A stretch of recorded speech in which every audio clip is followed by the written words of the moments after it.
बिहार में 4 सीटों पर उपचुनाव होने हैं विधानसभा के, इसलिए कि लोकसभा परिणाम के बाद कई सीटें ऐसी खाली हो गई है। लेकिन आज हम बात बता रहे हैं बेलागंज विधानसभा की। बेलागंज विधानसभा में मुकाबला बड़ा सख्त होने वाला, इसलिए क्योंकि जनता दल यूनाइटेड ने अपना वहां पर मजबूत उम्मीदवार उतारने का लगभग लगभग फैसला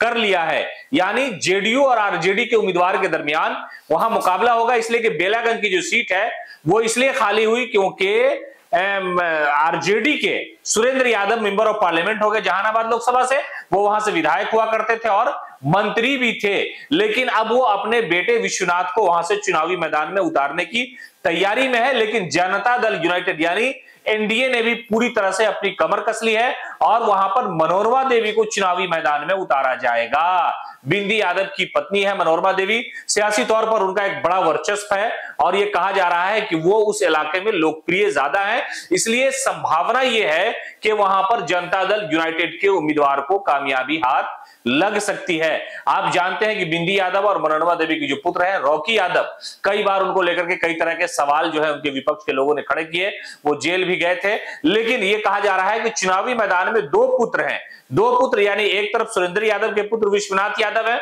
वो तो चुनावी मैदान में उम्मीदवार हैं, लेकिन दूसरी तरफ रॉकी यादव है जो अपनी मां की जीत को सुनिश्चित करने के लिए लोगों से मिलजुल रहे हैं, लोगों को कह रहे हैं कि आपका जो भी काम है, जो भी समस्या है, जो भी परेशानियां हैं, वो हमारे पास लेकर के आप आए, हम उसे हल करेंगे। जैसे पहले से हम आपकी सेवा लगातार करते रहे हैं, अब भी सेवा करेंगे और आने वाले दिनों में भी सेवा करेंगे। यानी अपनी मां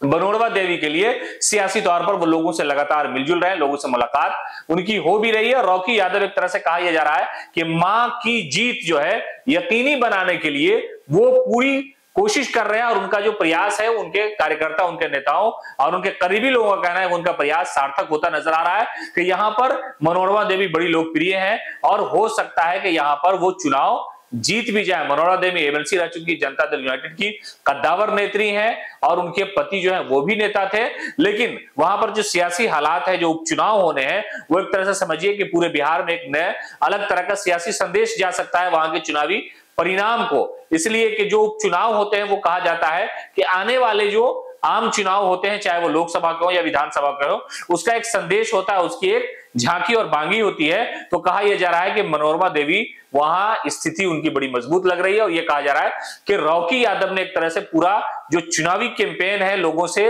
मिलने का, लोगों को अपनी तरफ मोटिवेट करने का जो काम है उन्होंने संभाल रखा और उनकी एक पूरी टीम है जो लगातार मनोरमा देवी की जीत सुनिश्चित करने के लिए दिन रात एक करके मेहनत कर रही है।